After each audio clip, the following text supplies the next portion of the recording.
Everything has a cost and everything has a price. Let's take a look. So living in California, it's not cheap. And unfortunately, the toys that we buy do not come from California. They don't come from the US at all. They come from the other side of the world, in China. This is obviously Hong Kong, but it is part of China. However, it doesn't matter what you purchase or work on, action figures or fancy little robots. They all come from the other side of the world. And there's a cost to get them here. There's a cost to purchase them when you go to the store. Now, many times we end up purchasing the toy we like. However, there are many times when we do not like it. And that's where customizing comes in, and there's another cost involved. So it doesn't matter if you are working on action figures or you're working on Build-A-Bears for your kids or for sale, or if you're painting murals for your community. It doesn't really matter. You say you've got a 3D printer? Awesome. That doesn't come cheap either. There's a knowledge and there's a talent to use those 3D printers. And of course, it comes at a cost and a price that you have to charge.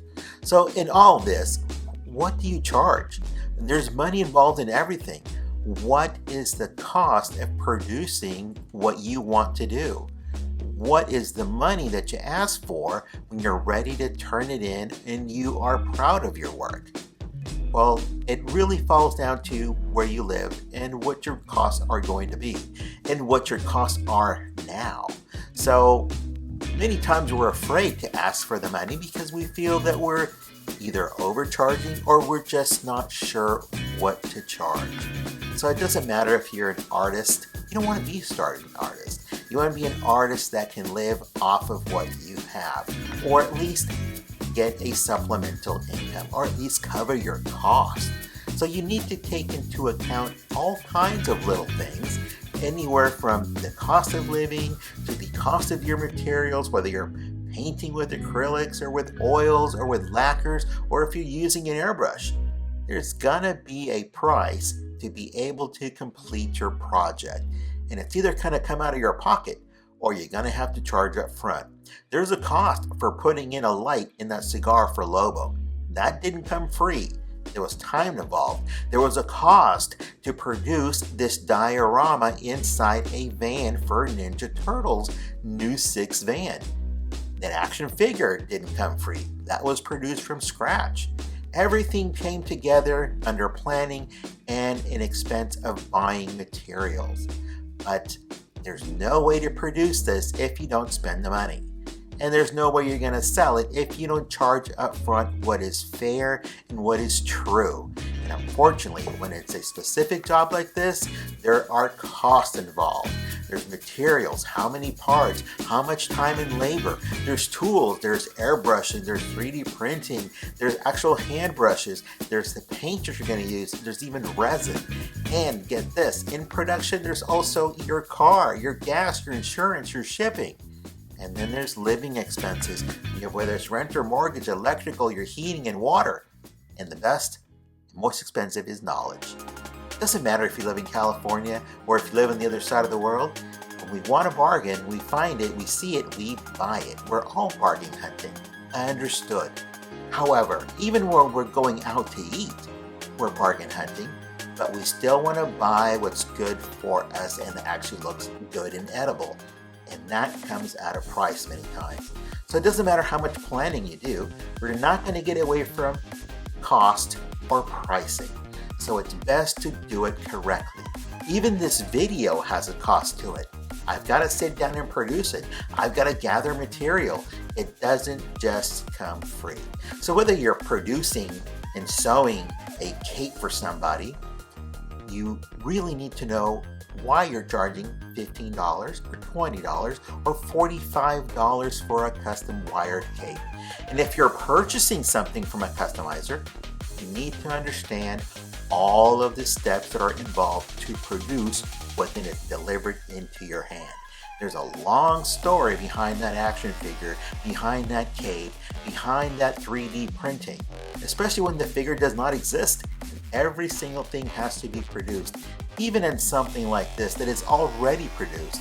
Breaking it down and adding components to it takes time, effort, knowledge, and of course, tools and materials. Everything comes down to what is it worth to you. So if you are an artist who is starting out, you're going to charge accordingly. If you're an artist who is advanced, you're going to charge according to that. A custom figure sculpt, the actual head painted, could start at $45. If it doesn't exist and you need a 3D artist to produce it, it could charge you anywhere from $60 to $250. Painting could start at $75 and go up to $250 depending on the complexity. And then, of course, there's other materials that may be involved. So keep in mind that this video isn't to discourage you, but to educate you on where you should start your pricing. Value your work. Nobody else is going to value it more than yourself. And it starts by knowing how to price things. This figure, for example, is very simple. It's not very expensive to produce. The most expensive thing was the custom sculpt. $45 start because it's got to be painted. Everything else was already there. Very simple. However, this next figure had loads of work that needed to be done, involving 3 different bodies. Actually 4, because you needed different parts from different figures to produce this custom figure. Even the emblem was custom made. Even the glasses were custom made. A lot of time involved, whether you're building bears, painting murals, lighting up pretty robots. Continue to be an artist, but charge what your work is worth. Value your work.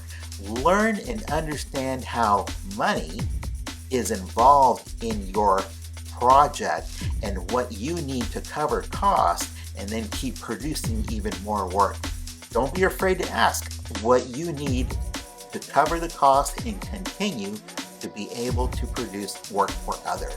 So keep in mind that whether you're producing small amounts or large amounts, you need to value your work. I hope this video has helped you out a little bit or educated you in some way. Please comment, like, and subscribe, and we'll see you in the next video.